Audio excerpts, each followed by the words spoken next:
Tell Me About It is brought to you by Don Franklin Auto of Glasgow, Extreme Health Club, and Lockshield Partners Accounting Services.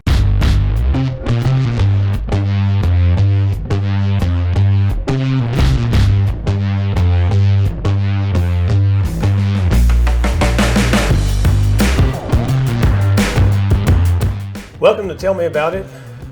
I'm James Brown with 104thescore.com. We are here on Glasgow EPB Channel 6, the local channel. You can also find this show on the Glasgow EPB YouTube channel and on 104thescore.com and also on kysports.tv. My co-host, Trevent Hayes, is unable to be here today, had to be out of town. He has a day job. I don't know if I have a day job. I have a night job.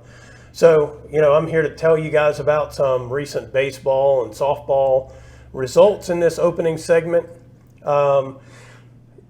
The 15th District schedule this year, for those who have been under a rock, changed quite a bit. The reason being, Warren East joined the 15th District in all non-classified sports. Those would be things like basketball, volleyball, baseball, soccer, etc. And in soccer and volleyball, it's worked out for them pretty well so far this year. And the interesting thing was going to be in softball and baseball, because Warren East has been one of the better softball programs in the 4th region in recent years as a member of the 14th District.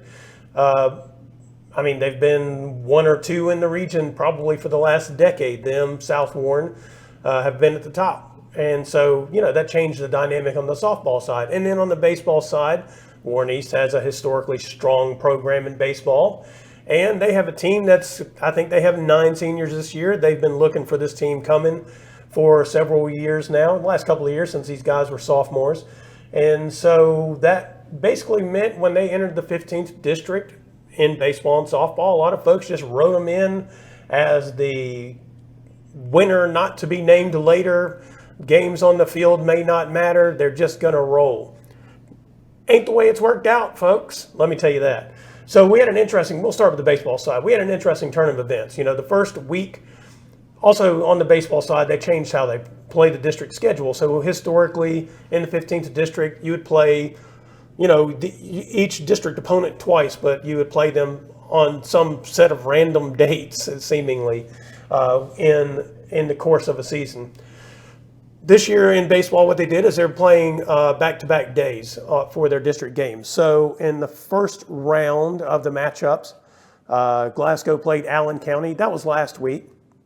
And Barron County played Warren East. And things went as expected, because Warren East is considered the top team, by most, myself included, to be honest, in the 15th District. And so they swept the matchups with Barron. Won the first game pretty handily. Barron played them tight the second game.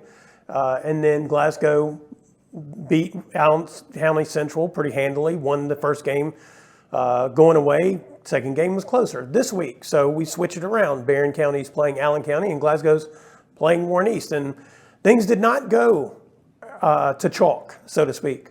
On Monday night, Warren East won at Glasgow. I think the score was 7-3 was the final.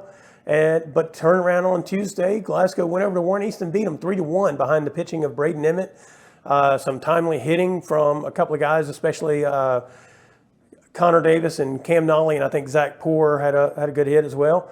And so they won the game 3-1. Defense played exceptionally well in that game. And then on Tuesday night, what happens? Barron won over to Allen County 9-0 on Monday, and then played a 12-inning epic against the Patriots on Tuesday night at their place and lost the game 5-4.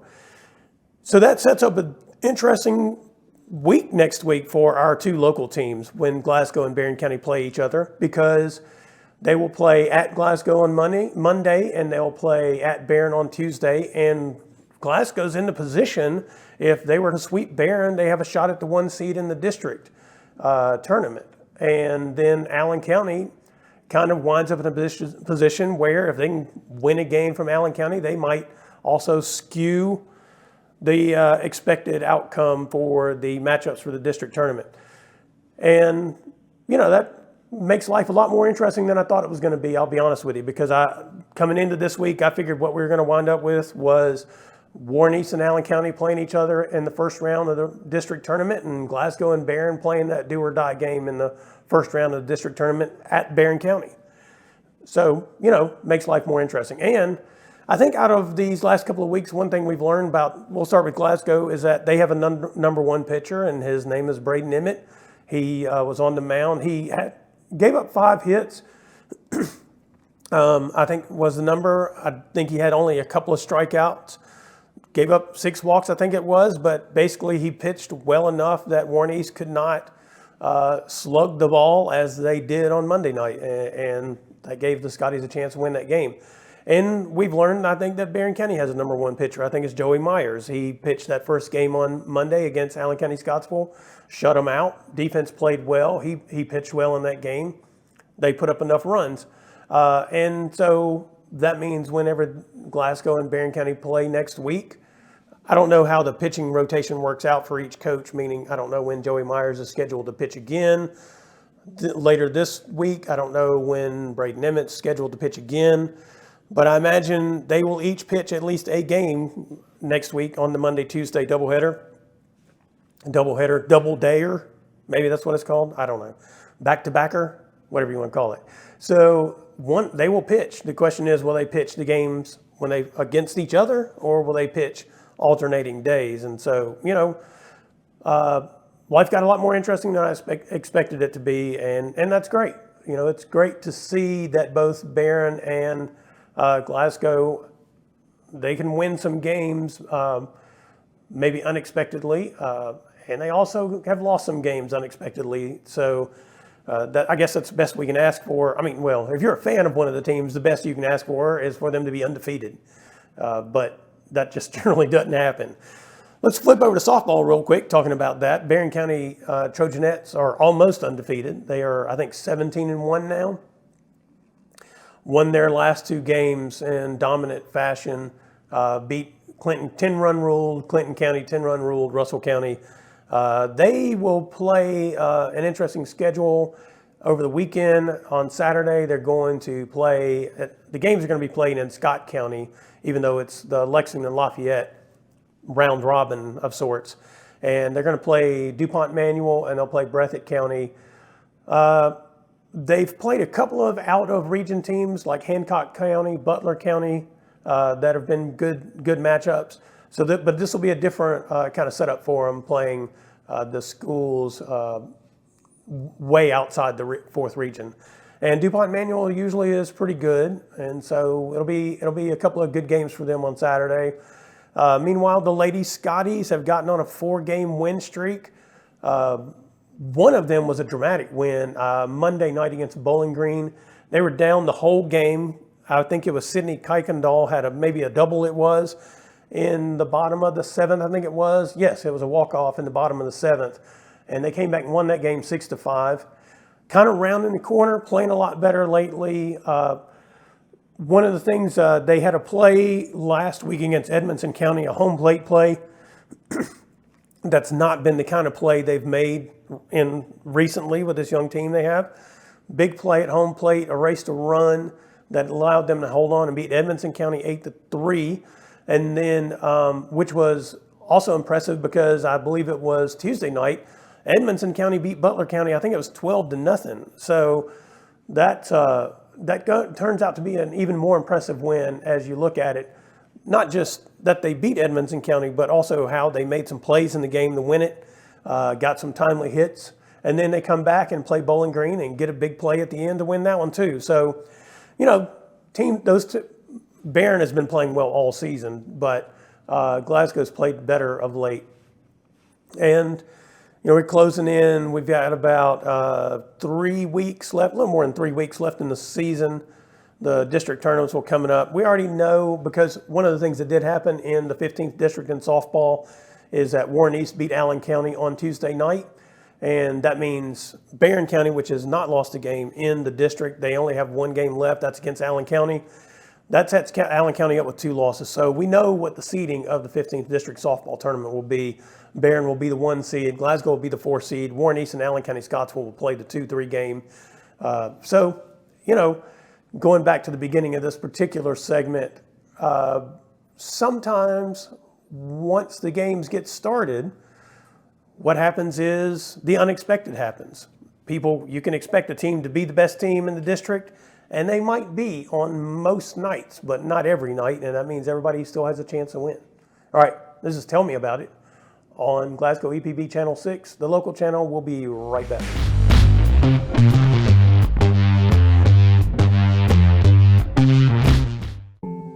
Lockshield Partners Accounting Services provides professional and trusted expertise to our clients. Our team offers individual, business, and nonprofit tax preparation services, as well as payroll, bookkeeping, and consulting year-round. Call or visit our office today so our team can work for you while you and your loved ones focus on what really matters, because together we plan.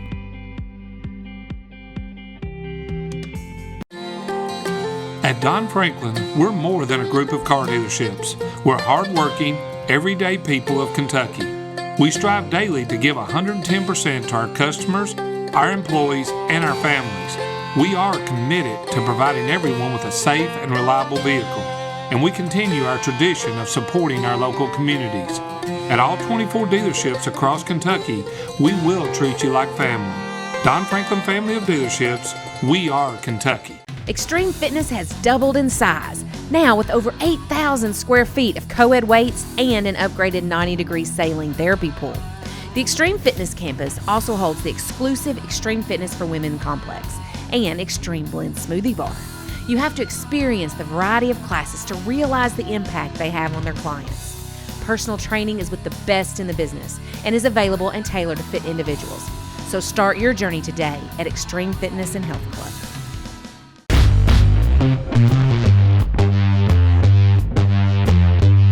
Welcome back to Tell Me About It on Glasgow EPB Channel 6, the local channel. You can also find it on kysports.tv and on 104thescore.com. I'm James Brown with 104 The Score. Today I have Caroline Murphy here with me.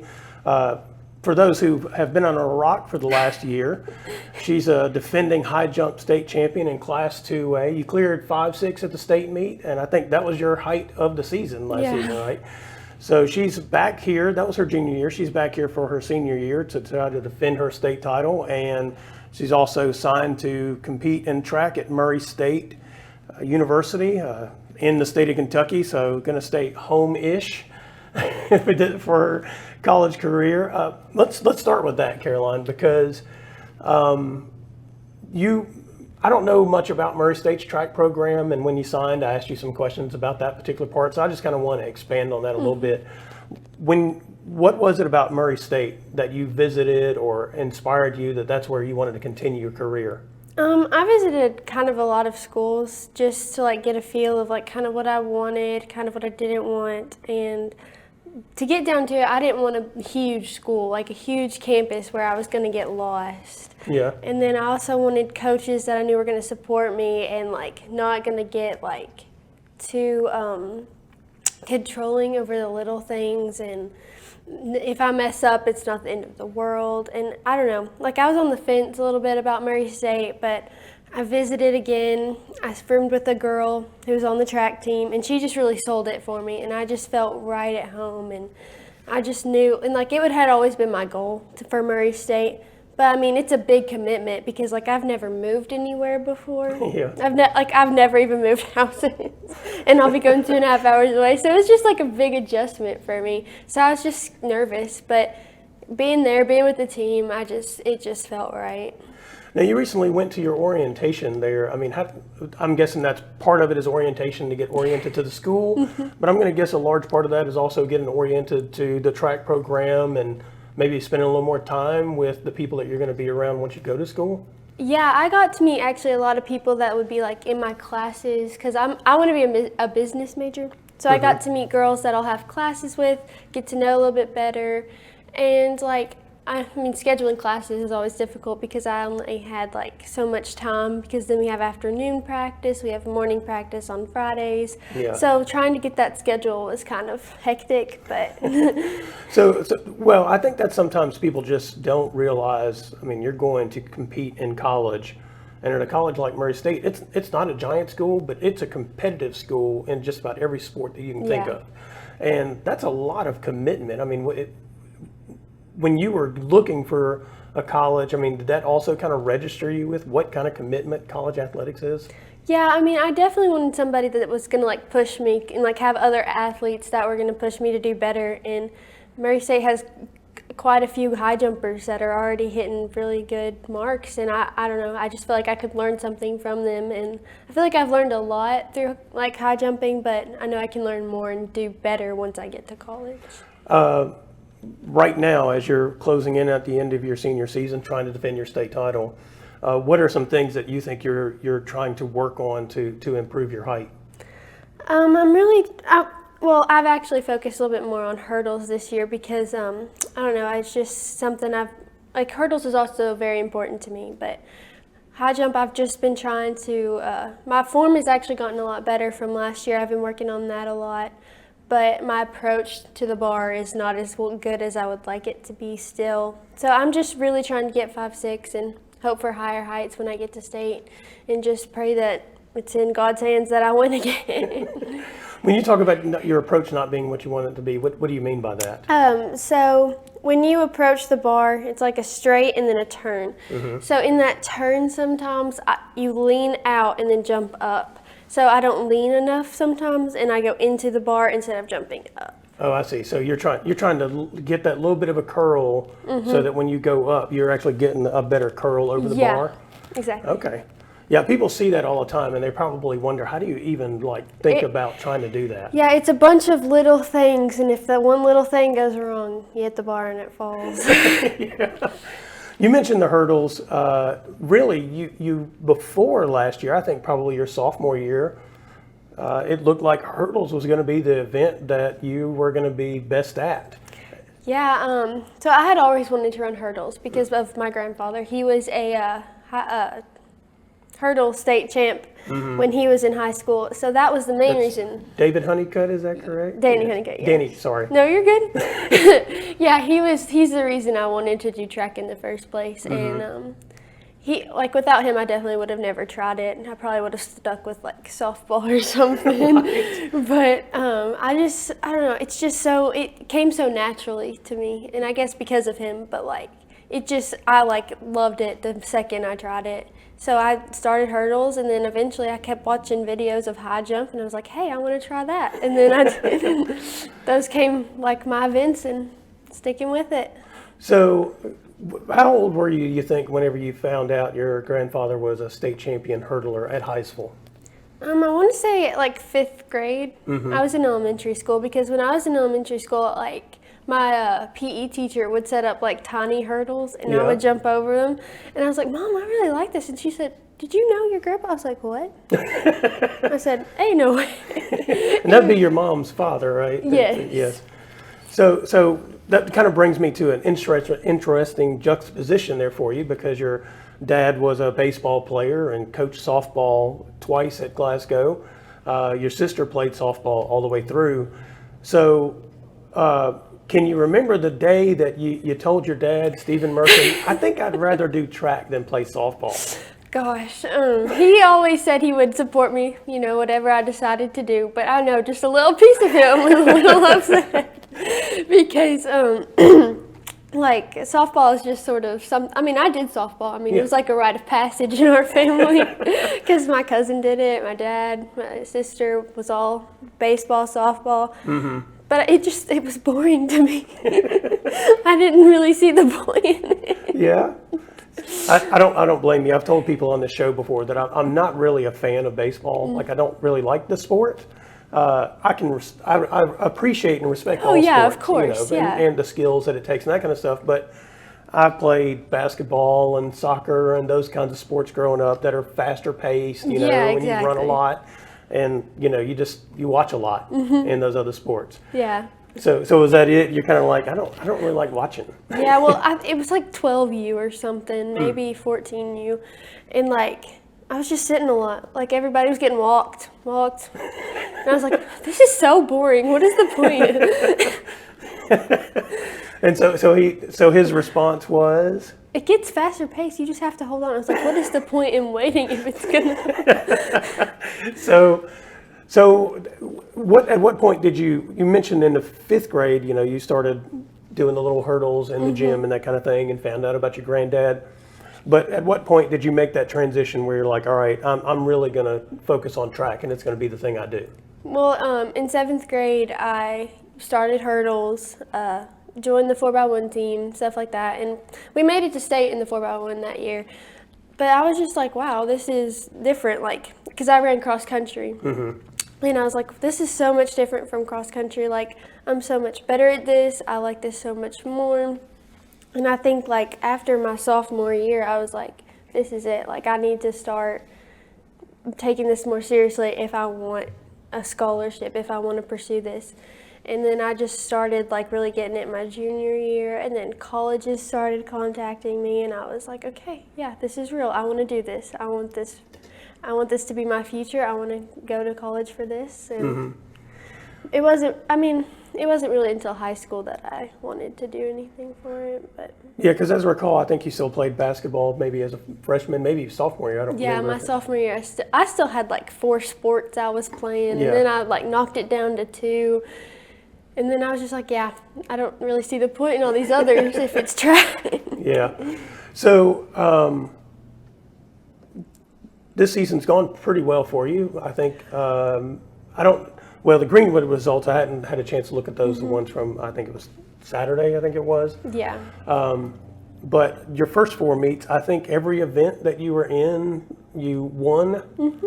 So that's not a bad start. No, it's not a bad start at all. It's just, I'm never satisfied. It's kind of a character flaw. I can't just be happy. Because my times, I went a little bit better. My heights, I went a little bit higher. But I don't know. I just feel like I need to slow down, get content, and then proceed. Because I think I'm just taking it a little too fast right now.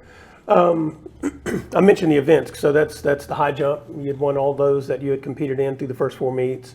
The 100 hurdles, you'd won all of those you had competed in. The 300 hurdles, and then on the 4x100 team, you guys had won those, all 4 of those. Who else is on that 4x100 with you? We have Taylor Wilson, Cynthia Austin, and then a little 8th grader, and she's doing good. I'm really happy with her performance so far. We just, we're kind of a young team right now. I'm the only senior on the team, on that 4x1 team. So there's a lot to learn right now because, we went from having a very strong team last year to having to rebuild completely this year. Yeah, because it was a senior-loaded 4x100 team last year. Was it 3 seniors and you? 2 seniors. 2 seniors. So, and then we're trying to rearrange everybody just to get the perfect thing, so... But me and Cynthia are the only ones that came back. That's right. Forgot she actually ran on that last year as well. When you're looking at the region that's going to come up, Warren East and Warren Central are in that region. They always have some really good track athletes. And I think right now in the in the 100-meter hurdles, you have a girl from Warren East that's pretty close to you there? Yes, Tayana Woods. Yeah, and then I think there's one from Warren Central maybe that's close to you in the high jump, or is it Warren East? It's Warren East. So when you're, I think you guys have the Sky Conference coming up, and Friday. I imagine you'll see some of those same folks there. Definitely.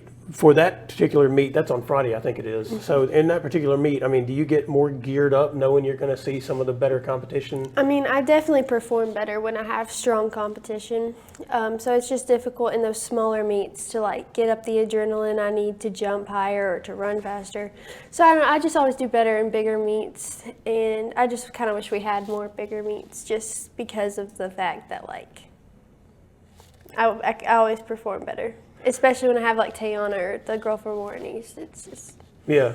Do you become friends with the people that you compete against? Sometimes, yeah. I love her. We talk all the time. I'll send her videos of the races. She's a very sweet person. It's just, that competitiveness we want for each other. If it's not me, I want her. If it's not, it's vice versa. So, we've been...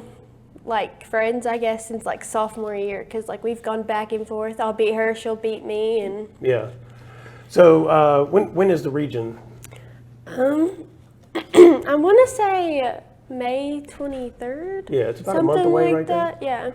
Yeah. Okay. So, and how about how many more meets do you have before you guys get to the region? Quite a few. I want to say like 5, maybe. Okay. All right. I think that's all my questions for you, Caroline. I want to thank you for coming in and talking to us, and good luck to you. I'm sure Thank I'll you. see you around at some meets coming up.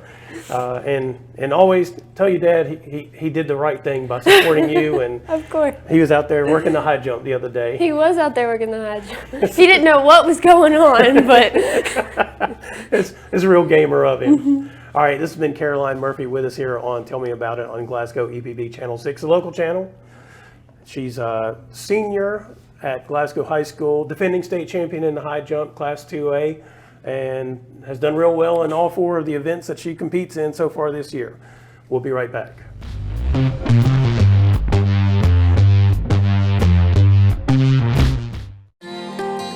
At Don Franklin, we're more than a group of car dealerships. We're hardworking, everyday people of Kentucky. We strive daily to give 110% to our customers, our employees, and our families.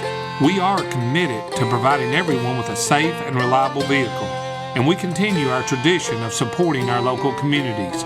At all 24 dealerships across Kentucky, we will treat you like family. Don Franklin Family of Dealerships, we are Kentucky.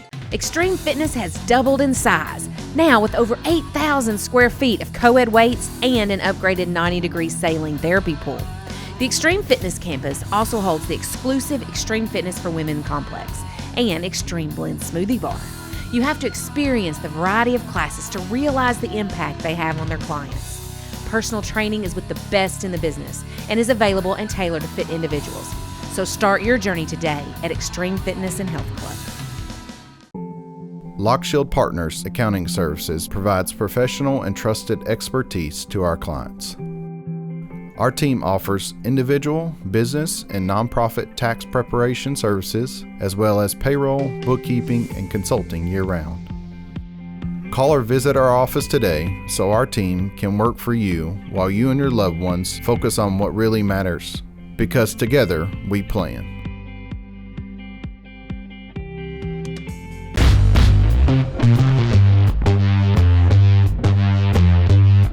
All right, welcome back to Tell Me About It on Glasgow EPB Channel 6, the local channel. I want to thank Caroline Murphy for coming in and talking to us about her track career and decision-making about her track career. And let's talk a little bit about track while we're at it. She's not the only defending state champion that we have at one of our local schools this year. Taylor Ogles, also a defending state champion in Class 3A in the high jump.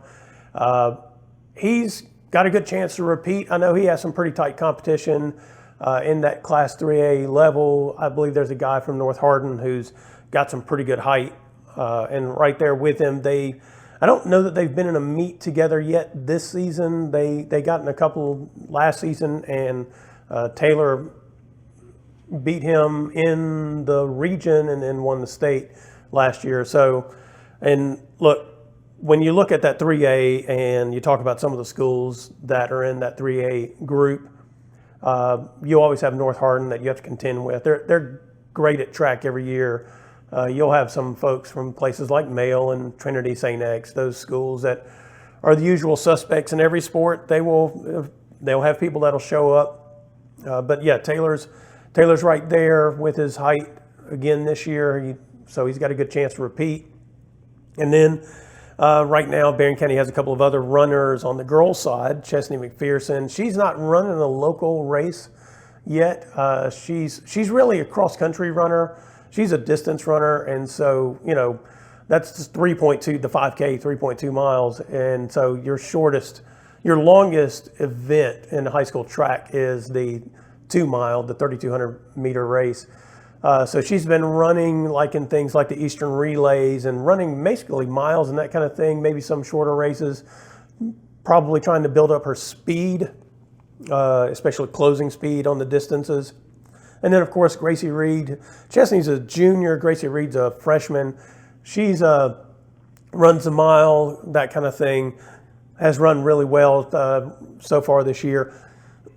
I think at the Eastern Relay, she actually ran a steeplechase, which is not a KHSAA sanctioned event, so there's no result for high school ratings purposes there, but it is a college event, and so and it's it always looks like it's a lot of fun. There's that too, so maybe the fun was part of it.